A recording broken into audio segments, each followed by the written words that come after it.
Bakit nga pala manual coffee grinding versus yung electric grinder?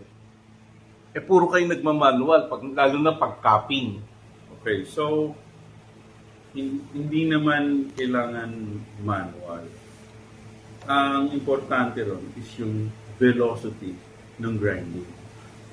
Which, no matter how fast you can grind on a manual grinder, it will never reach the same velocity as a electric high-speed grinder.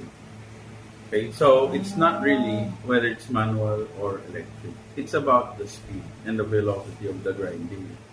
Now, okay, if you have an electric grinder that will grind at the same speed as yung manual, Ano yung speed ang kailangan ko? Okay. Ilang RPM? if you're doing high speed